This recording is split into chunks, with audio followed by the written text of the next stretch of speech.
Hello BookTube, I'm back for another video. If you watched recently, you'll see that Aaron Facer made a book haul video, and I thought I would respond in kind, because on here on BookTube we like our book haul wars, and I thought I would reignite them with a counter-response to Aaron Facer's very audacious 2026, or January 2026 book haul. And what better way to start off the new year with a book haul? So I'm going to go through the stacks of books that I got. I have a stack for fiction and classics, and then a stack for non-fiction. So we're going to start off with the fiction with a short story collection. I found a short story collection for $1, and it's a short story collection I've never seen before. It's a treasury of modern Asian short stories. This doesn't actually say short stories, but they're all short stories in here. And it's edited by Daniel L. Milton and William Clifford, and it's a mentor volume. And I can't read you the names that are in here because I don't know how to pronounce most of them, but it does give me the nationalities. So there's a Turkish author, a Hebrew author, Arabic, Persian, Urdu, Hindi, Marathi, Malayalam, Tamil, Bengali, English Indian, 2 English Indian authors, Burmese, Indonesian, then there's an English Filipino author, and then a healthy selection of Chinese, Korean, and Japanese authors. And there's some highlights here of some of the authors that are in this volume, if you want to pause and read that, but I'm not going to be able to pronounce their names. And then we move on to a Norton Critical Edition. I love Norton Critical Editions, and I found a Norton Critical Edition of Dante's Inferno. This is translated by Michael Palma and edited by Giuseppe Mazzotta. And it's a typical Norton Critical where it's got the text. It goes the text is always well annotated. So you got Dante's translated work here, and then you got every single page has a huge column of notes at the bottom. And if you go all the way, starting here, so all the way here, we got background and contexts and books on criticism that are all discussing the work in hand here. So as you can see, it is, I believe, someone put their name on here, Whitney. So there's no highlights or anything in there. It's just a little bit warped, but that's no big deal in my mind. And I actually have a few translations of Dante's Inferno, but I've never actually read it. I just like collecting editions, especially annotated editions like this, that especially for Dante, where chances are I'm going to need a lot of that critical material to get the most out of it. Then we're going to show you one of the actual finds of the day for me. One of the finds of the day was this short story collection by Harold Broadkey called Stories in Almost Classical Mode. Harold Broadkey short story collection. I have I have both of Harold Broadkey's novels. I've not read them before, but I've heard good things about him as a writer, and it seems like he wrote primarily in short stories because it took him forever to write a novel, which is why he only has 2 to his credit. But then he's got a volume of short stories. I don't know if this is all of his short stories, or if there is another volume or a collected volume of short stories, but this one seems to have a couple of different short story collections in here. Or maybe not. It's 600 pages of short stories, so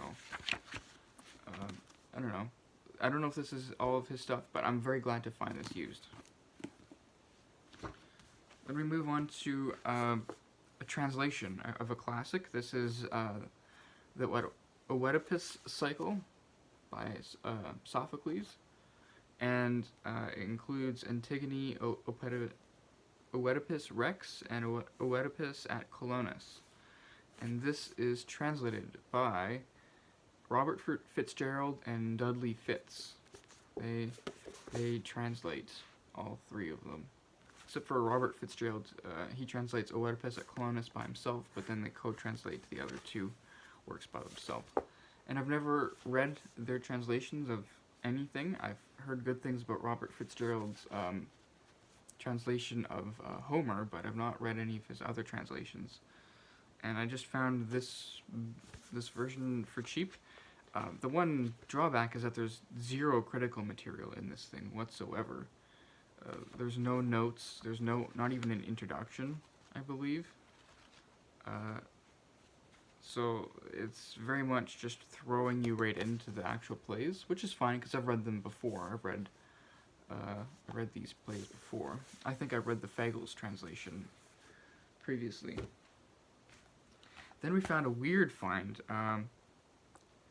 It's a short story, but it's like a critical edition of a short story. It's The Yellow Wallpaper by Charlotte Perkins Gilman. The Yellow Wallpaper. But then it says, and the history of its publication and reception, a critical edition and documentary casebook by Julia Bates Dock. She's the compiler and editor. And it's exactly what it says. It's got a critical edition of The Yellow Wallpaper, and then it's got a whole bunch of textual notes, commentary, additional apparatus. The introduction is a whole history of it, like 30-page history of its reception, and then it's like and explores her correspondence. Like it's got selections from her letters and how she talks about the story, and then it's got an enormous section of reviews and published commentary on this short story, like just all across. This is all commentary and letters and whatnot from the table of contents. So ultimately the work becomes over 100 pages long, even though the story itself is like, I don't know, 20 pages, give or take. So it's a lot of extra material in here. Or 15 to 20 pages for the short story, and then the rest is just bonus material. So it's basically an entire historical study of this book, or of this short story, which is really cool. And I've never actually seen a book like this before. Then we move on to another double. I like picking up doubles of books that if they're translated, and this is a newer translation of One Day in the Life of Ivan Denisovich.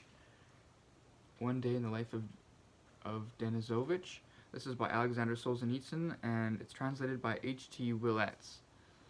And this is an FSG Classic Edition. This translation, I believe it came out in the 90s? Yeah, translation copyright 1991. And I have the old mass market that used to come out. That was the original translation and edition of this book. It's like a small mass market. I don't even know who the translator for that one is, but I'm certain it is not this translation. So I figured I would give this one, buy this one, so that I had double, because it was like $1, so very cheap to do that. And then for the last literature section, I found the complete poems of Robert Service in this hardcover here. Complete poems of Robert Service, who was like a sort of a Canadian, British Canadian poet, who was very, very popular about writing poems about the rough wilderness and the north and the cold. And I'm certain that I heard of this author through Sailing Through Books, the BookTube channel, and I believe she either quoted or read a poem from Robert Service.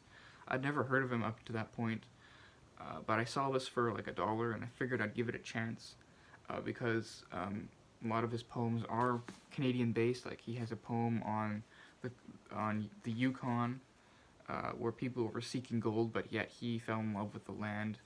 The only thing is, I looked up his life, and I briefed on his life on Wikipedia, and he's very much like a fraud.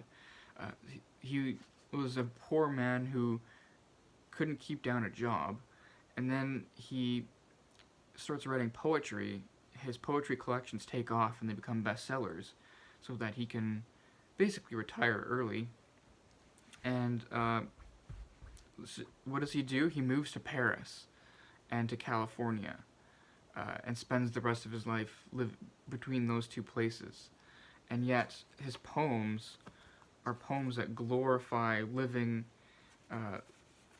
living in ancient times, or living in cold, yearning for the wilderness of the Yukon, which, if you don't know, Canada is one of our territories. The Yukon is literally at the border between Alaska and Canada. That, like, Yukon is our section of that land there, and I don't know. It just made me seem like a fraud. Made me see him more like a fraud instead of someone who actually cared about the wilderness. Maybe you can consider it like poetic license. It's right. Him writing poetry is like someone writing fiction, and he didn't actually care about the sentiments. But I guess it's different when you're reading that through a poet. Like, it's, for example, if you're reading Keats or Shakespeare and you don't think that they felt the emotion that is conveyed there, it seems like almost like you're cheated out of something. I don't know. Anyway, I have this volume. It came with a dust jacket that fell apart on me, like disintegrated on me. So now I have part of the dust jacket as as bookmarks, and then including this portrait of the poet there. So I guess I'll be stuck with this volume. This is not actually a complete volume. This was still published within the lifetime of Robert Service, and he still ended up writing more poetry throughout his life. None of it was as popular as his early stuff. But this volume, I believe, was published in the 40s, and Robert Service would go on to live into the late 50s. So it's not actually complete anymore, but it's as complete as it was in the 40s when this came out. And then we get on to the nonfiction, which I know everyone is excited for because nonfiction is extremely popular here on BookTube. And the first one here is The Death of Expertise by Tom Nichols, The Campaign Against Established Knowledge and Why It Matters. This was a great find for me because I read this on my e-reader, and I absolutely loved it. If you watched my top 10 books of the year for 2025 list, this was number 2 on my favorite books for that year.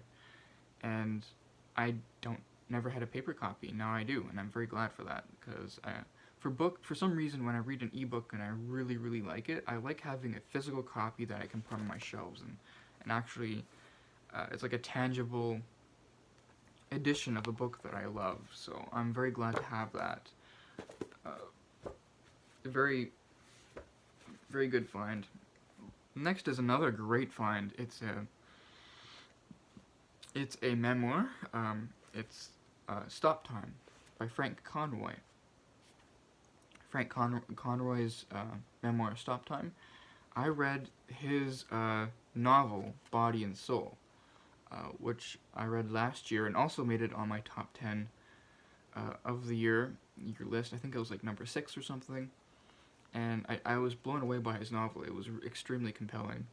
And I'm very glad to actually find his memoir, which was the initial work of his that made him really put his name on the map as a literary figure. I believe this was published in the 60s, 1965. Yeah, 1965. His memoir, and it's fairly short too. It's barely, not even 300 pages. So I look forward to reading this. I might actually read this year, depending on how things go. So then we get to a book I've heard before. I believe it was Olive at a Book Olive. She mentioned this book in one of her year-end lists of her favorites of the year. But it's been a few years, and I just remember going through her old top books of the year list, and this was on them. This was one of those that was on, because she's been on BookTube for like 10 years already, and she has her favorites for every year since she's been on BookTube. And this was on one of her lists, and that's Being Mortal by Atuel Gawande, and it says, and the subtitle is "Medicine and What Matters at the End." Very vague, very like you wouldn't really know what this is about. You'd think it's like a work of philosophy, which I guess kind of, but it sounds like it's more of a medical expert whose expertise is in like end of life care, and he's reflecting on how people respond to the life that they lived, and what is their regrets, and what do they care about, and what matters to them at the end of their life. I'm going to read part of the back here. Through eye-opening research and gripping stories of his own patients and family, Gawande reveals the suffering produced by medicine's neglect of the wishes people might have beyond mere survival. To find out what those wishes are, we need to ask. We haven't been asking, but we can learn. And it's about a conversation on aging and death, and shows how the ultimate goal is not a good death, but a good life, all the way to the very end. So again, not entirely clear about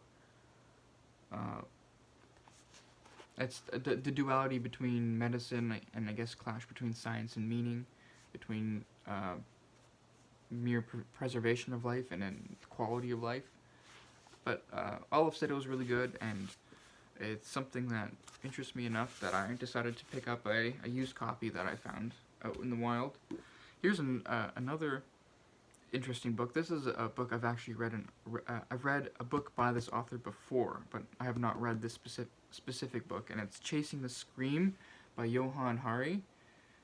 It's the first and last days of the war on drugs, and I read his book called Lost Connections, which is like a journalistic inquiry into the causes and potential solutions for depression. So it's sort of built like a self-help book, but it was more like a journalistic inquiry, I felt. And this is his earlier book. This is his book on his journalistic inquiry into the war on drugs, which came out in 2015. And this is a fairly beat-up copy. I mean, it looks like someone used it for a university class. It's got all the stickers and whatnot on there that are impossible to get off. And the book itself is a little bit worn out with some disconcerting stains on there, but it's a clean copy other than that. And I figured I'd just pick it up because I really do like Johann Hari as just a thinker, and I've listened to a lot of his interviews, not only on this book but on his other books. He's got a book on attention spans and why attention spans, how they've depleted. So he does a whole inquiry on that, where he goes around traveling around and interviews experts and people who are suffering from it and whatnot. And it's a whole comprehensive project for him. And so he's got one on attention spans. He's got, and his most recent book is on Ozempic. I think I'm saying that right. But it's on the weight loss drugs, which he himself takes, but he's very ambivalent about. Other than that, and you know the abuses that you can easily do on such weight loss drugs, but he also sees them as like a lifesaver. But that's getting off topic. This is his book on the war on drugs, and I think that'll be interesting. Then we get to an odd book. This is definitely an odd book. It's McDonald's Beyond the Arches, and this is by John F. Love. And this is an official corporate approved history of McDonald's. And like, you know how for biographies they have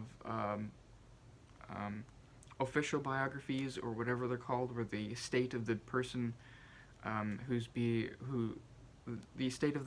who's having a biography written of them, they approve of a biographer to write a biography of this person, and then they give them exclusive access to all of their first-hand sources or original sources, like letters and all kinds of histories and stuff. This is the corporate version of that for McDonald's. This guy was actually approved by McDonald's to write this history. But which you'd think would compromise it as a book, especially since McDonald's is not exactly a good, morally, morally good company, a mega company that has taken over American culture. But the reason why I bought it is because I remember when I was reading this book. This is one of the books I was reading at the very end of 2025, and I went through I skimmed his very comprehensive notes at the back. He's got a lot of notes, and he mentions this book in his notes, and he has this to say about it. John F. Love's McDonald's Behind the Arches is an authorized corporate history, but an unusual one. Fascinating, thoughtful, sometimes critical, and extremely well researched. And that's all he says about it. But that unusualness of an authorized corporate history stuck in my mind enough that when I saw a used copy of it for cheap, I decided to pick it up. So extremely well researched, and sometimes even critical. What's interesting too is that John F. Love includes an acknowledgement section at the very beginning, which is not unusual, but this is what he says at the very, very beginning. This is not a corporate book. This is not a corporate book, not the type of history that companies commission to commemorate some milestone. I am an independent journalist, and McDonald's Corporation has no editorial control over this work. However, I could never have revealed the secrets of success of one of America's most visible but least understood corporations without obtaining its cooperation in the reporting process. So, it's sort of like a journalistic compromise there. He has to buddy up with the subject matter of which he's writing in order to try to score for accuracy, but then again, if it's authorized, you'd think that maybe he would soften the edges, which I'm sure he does. I don't think you could write an authorized book without softening the edges of a company like this. So, I don't know. We'll see. We'll see how it is as an actual reading experience and what I think of it. And then we come to another nonfiction book, a book I've never actually heard of before, but when I saw it, it looks fascinating. It's The Price of Everything, The True Cost of Living by Eduardo Porter. And it's a book about, here, let me read the back here. The Price of Everything starts with a simple premise.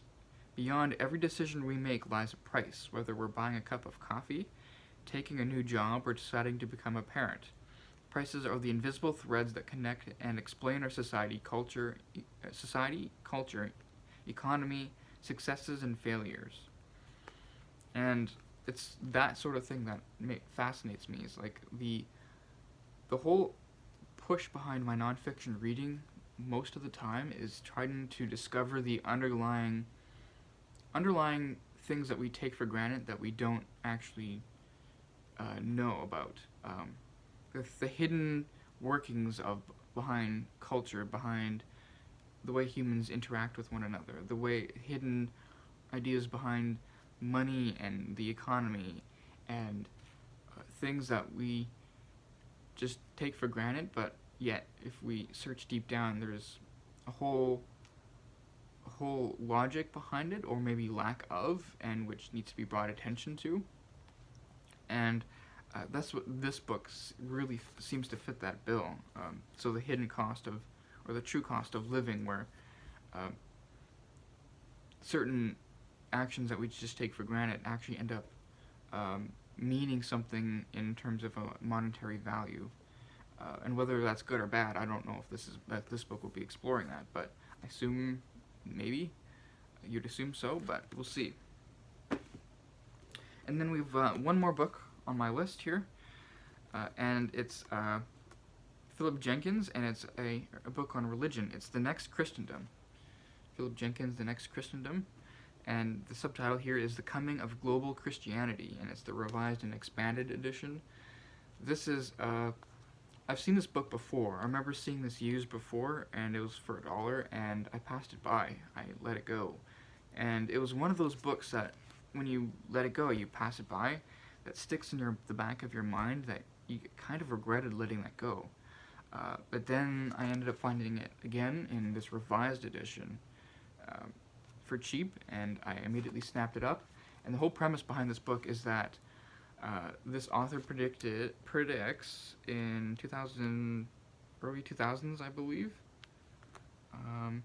2007, that the future of Christianity is a global Christianity, because of course there's a lot of ink has been spilt on the idea of a secularization of the West. So the secularization of the West, where religion is in steady decline, people aren't going to church as much, and religious communities are dwindling, and what that all means and whatever. And he makes the argument that the future of religion and Christianity in particular is global Christianity, where Christianity is declining in the West, but it's actually rising in places like Asia and Africa and South America. And this is a study of that global Christianity.